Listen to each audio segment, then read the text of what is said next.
नमस्कार। मेरा नाम भाऊ दौरसेकर। आप देख रहे हैं प्रतिवाद। दोस्तों, ये मेरा हिंदी चैनल है। मेरे हिंदी वीडियो जिनको सुनने, उनको प्रतिवाद को सब्सक्राइब करना पड़ेगा।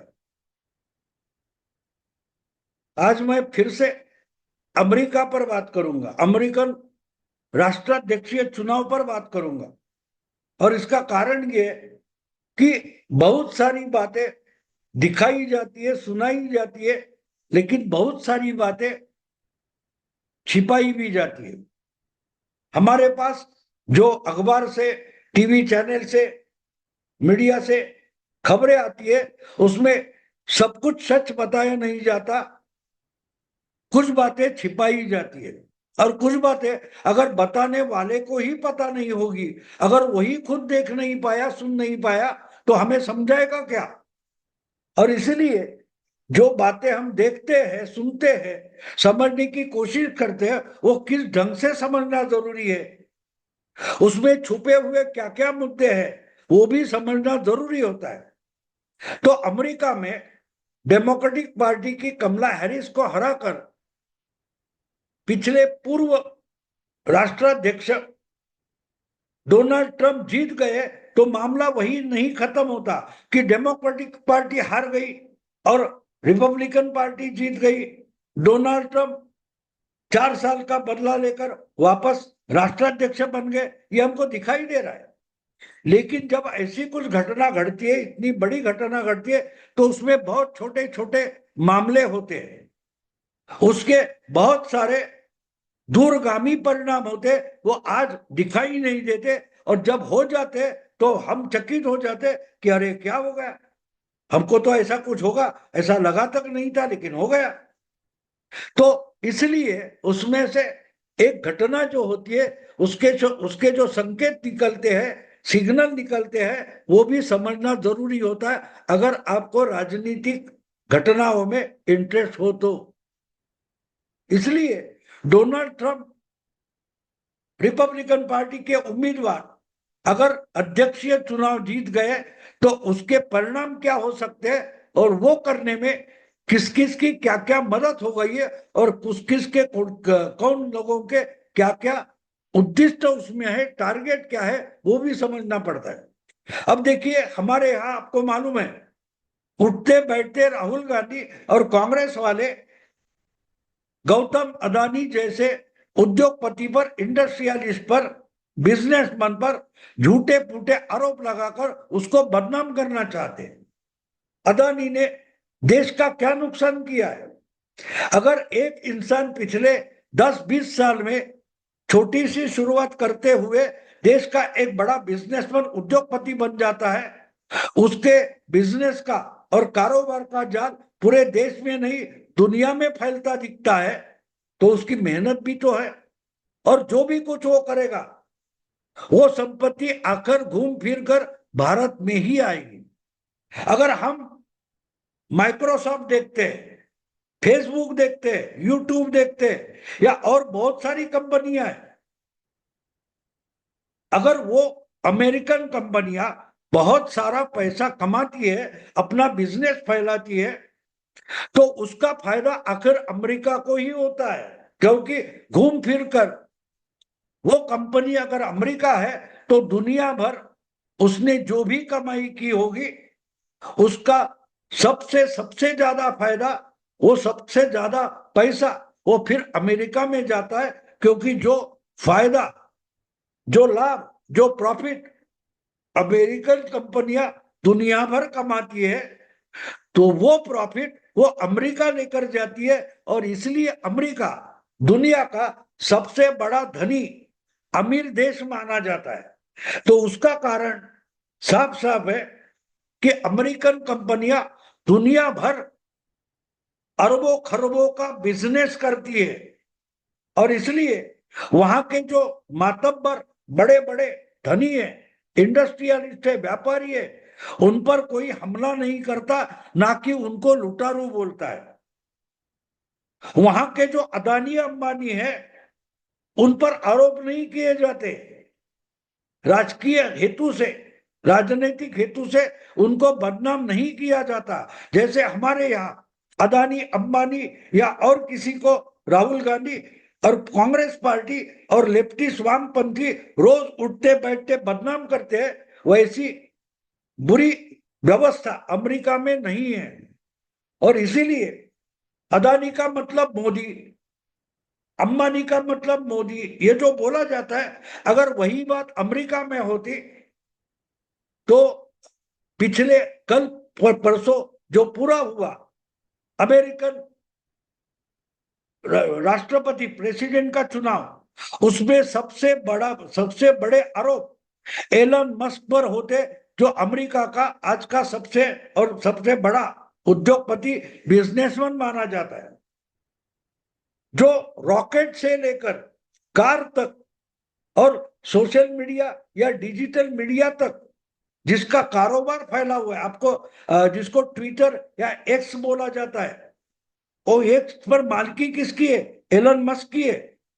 इलेक्ट्रिक कार बनाने वाला दुनिया का सबसे बड़ा उद्योगपति कौन है? एलन मस्क है। कल परसों एक महीना 15 दिन की बात है, उसने एक नया एक्सपेरिमेंट किया, जो सैटेलाइट छोड़े जाते हैं, इसके लिए जो रॉकेट उड़ाया जाता है वो फिर एक बार इस्तेमाल करके फेंक देना पड़ता था, वो कहीं सागर में समुद्र में डूब जाता था।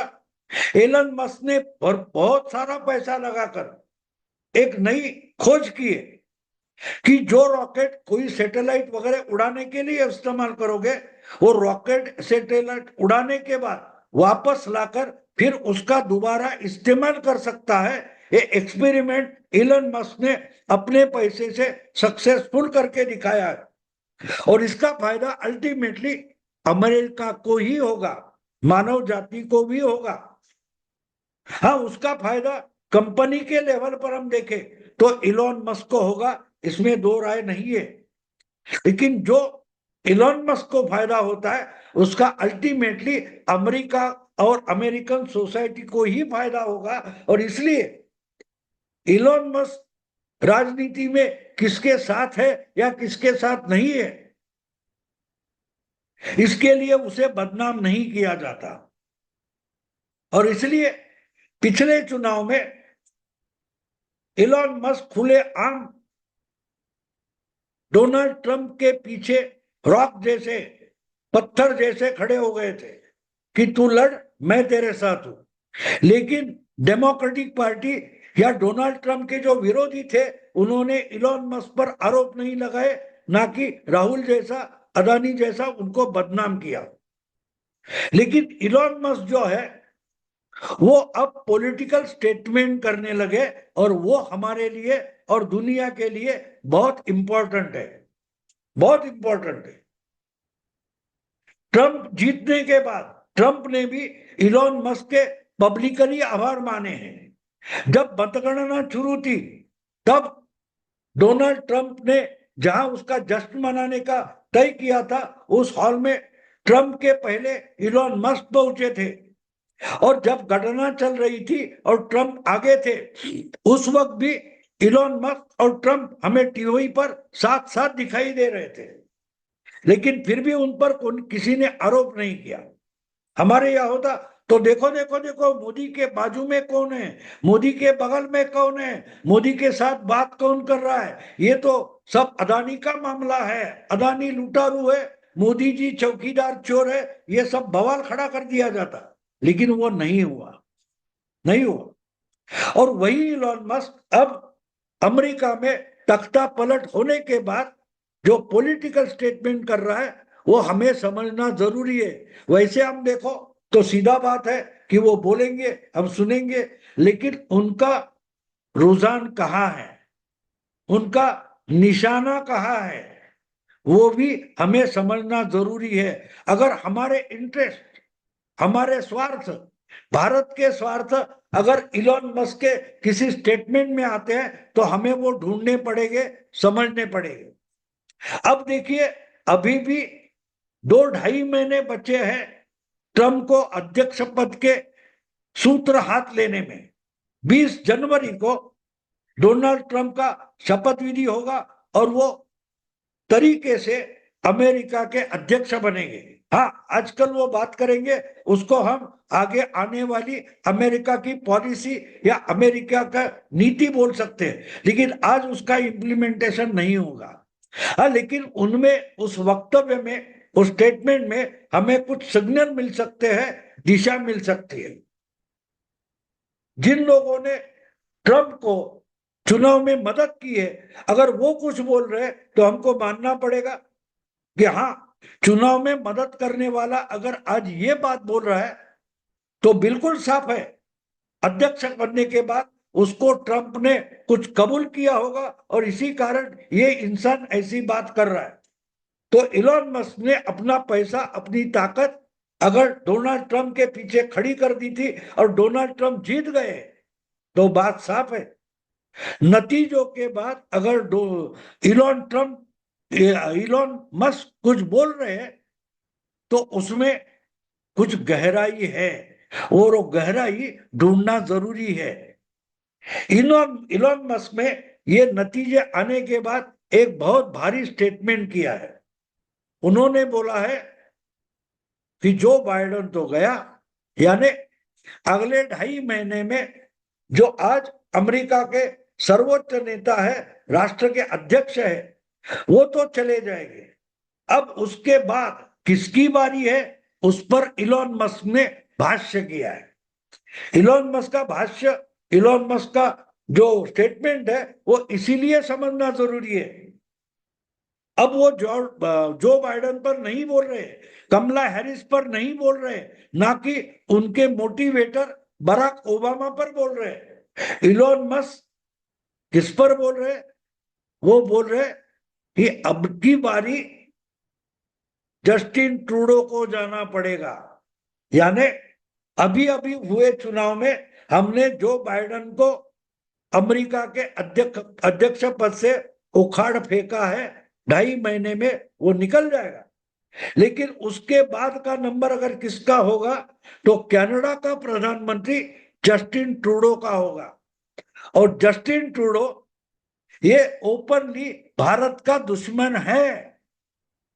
भारत के खिलाफ जो कार्रवाई करते, षड्यंत्र रचते, ऐसे लोगों को और संगठनों को जस्टिन ट्रूडो ने कनाडा में आसरा दिया है। और उनके फायदे के लिए जस्टिन ट्रूडो एक देश का प्रधानमंत्री होते हुए भी भारत से पंगा लेता रहा है, भारत के खिलाफ बोलता रहा है, भारत के खिलाफ कार्रवाई करता रहा है। और इसलिए अगर नए होने वाले अध्यक्ष का नजदीकी इलॉन मस्क जस्टिन ट्रूडो की बारी आई है ऐसा बोलता है तो हमारे लिए वो बड़ी इंपॉर्टेंट बात हो जाती है, भारत के लिए इंपॉर्टेंट बात हो जाती है। तो बात साफ है, अगर हम कनेक्शन ढूंढने की कोशिश करें तो इलॉन मस्क को भारत में उसकी इलेक्ट्रिक कार लॉन्च करनी है। यहां से इलॉन मस्क और भारत की दोस्ती शुरू हो गई, और उसके बाद हम स्टेप बाय स्टेप देखते गए तो इलॉन मस्क अमेरिका का एक बड़ा बिजनेसमैन, उद्योगपति, आहिस्ते आहिस्ते भारत का इतना दोस्त बन गया है कि वो भारत के लिए किसी भी हद तक जाकर भारत को मदद करना चाहता है। और अगर कनाडा का प्रधानमंत्री भारत को दुश्मन मानता है, भारत से पंगा लेता है, तो इलॉन मस्क भी जस्टिन ट्रूडो से पंगा लेने के लिए रेडी हो गया है। अब इलॉन मस्क ये हमारा दोस्त तो हो गया, लेकिन अमेरिका में बैठा ही जॉर्ज सोरोस नाम का दूसरा बिजनेसमैन, करोड़पति, अरबोपति है, जो पिछले कई सालों से भारत और हिंदू धर्म के खिलाफ बड़े बड़े षड्यंत्र रचता रहा। भारत में जो विरोधी संगठन है, पार्टियां हैं, उनको फाइनेंस करके मोदी की सरकार, जो पूरी की पूरी राष्ट्रवादी सरकार है, वो गिराने और उखाड़ने के लिए कोशिश करता रहा। ऐसा एक अरबोपति अमेरिकन बिजनेसमैन है जिसका नाम जॉर्ज सोरोस है। उसको रोकने के लिए उसके सामने दूसरा कोई बड़ा खड़ा करना जरूरी था, और उससे टक्कर लेने वाला कोई चाहिए था भारत को, वो इलॉन मस्क के लिए, मस्क के रूप में सामने आ गया है। जॉर्ज सोरोस से हम कैसे लड़ेंगे, ये भारत के राष्ट्रवादियों में पिछले 5-6 साल से चर्चा चल रही है। लेकिन हमारे अदानी अंबानी तो जॉर्ज सोरोस के सामने खड़े नहीं हो सकते, क्योंकि इतना पैसा हमारे उद्योगपतियों के पास नहीं है कि लोगों को पैसा दे देकर किसी सरकार को उखाड़ दे, जो काम जॉर्ज सोरोस दुनिया भर में करता है। तो इससे जग भर में जो अशांति फैली है, गृह युद्ध शुरू हो गए, तो उससे दुनिया को बचाने के लिए जॉर्ज सोरोस को डिमोरलाइज करना पड़ेगा, मार्जिनलाइज करना पड़ेगा, और इसके लिए उसके जैसा ही एक अस्त्र चाहिए। अगर जॉर्ज सोरोस अस्त्र है तो उसको रोकने वाला भी वैसा ही अस्त्र खड़ा करना जरूरी था। और मैं मानता हूं कि डोनाल्ड ट्रंप जितने मोदी जी के दोस्त है, उतने ही इलॉन मस्क भी मोदी जी के दोस्त है। तो डोनाल्ड ट्रंप की चुनाव में इलॉन मस्क को आगे लाकर जिस तरीके से मोदी जी ने अमेरिका में भी राजनयिक दांव खेला है, उस दांव से सिर्फ जो बाइडेन हारा नहीं है, डेमोक्रेटिक पार्टी हारी नहीं है, अमेरिका में बैठी भारत विरोधी लॉबी हारी नहीं है, बल्कि जॉर्ज सोरोस के भी बड़ी हार हो गई है। उसको 2-4 कदम पीछे ही जाना पड़ेगा। कम से कम शब्दों में अगर बताना है तो मैं कहूंगा कि अब की बारी जस्टिन ट्रूडो की बारी, यानी बहुत जल्दी जो बाइडेन के पीछे पीछे जस्टिन ट्रूडो को भी जाना पड़ेगा, कनाडा के प्रधानमंत्री पद से और गवर्नमेंट से हटना पड़ेगा। ये घोषणा अगर इलॉन मस्क आज कर रहा है तो उसका मतलब समझो कि मैं, आप यानी डोनाल्ड ट्रंप हो या नरेंद्र मोदी हो, आप राजनीतिक लड़ाई लड़ो, जॉर्ज सोरोस से लड़ने के लिए मैं खड़ा हो रहा हूं। यही तो इलॉन मस्क की घोषणा है, क्योंकि जस्टिन ट्रूडो जॉर्ज सोरोस का ही बगल बच्चा है, चेला चपाटा है। तो जब इलॉन मस्क ट्रूडो को हटाने की बात कर रहा है, तो सीधी सीधी बात है कि इलॉन मस्क जॉर्ज सोरोस को भी खत्म करने की बात कर रहा है, हराने की बात कर रहा है। तो इसका मतलब यह होता है कि मोदी जी ने भारत के खिलाफ दुनिया भर के लोगों को इकट्ठा लाकर षड्यंत्र करने वाले जॉर्ज सोरोस का बाप मोदी जी ने ढूंढा है और खड़ा भी कर दिया है, जिसका नाम इलॉन मस्क है। दोस्तों, देखते हैं क्या होता है। ये तो शुरुआत है, ये सबसे बड़ा संकेत है। इलॉन मस्क अब की बारी, अगली बारी ट्रूडो बोल रहा है तो उसका मतलब ये है कि इलॉन मस्क जॉर्ज सोरोस का बाप बन गया है। देखते हैं क्या होता है। अभी यही रुकता हूं। अगर ये वीडियो पसंद है तो लाइक कीजिए, शेयर कीजिए और प्रतिवाद को ज्यादा से ज्यादा सब्सक्राइब कीजिए। नमस्कार।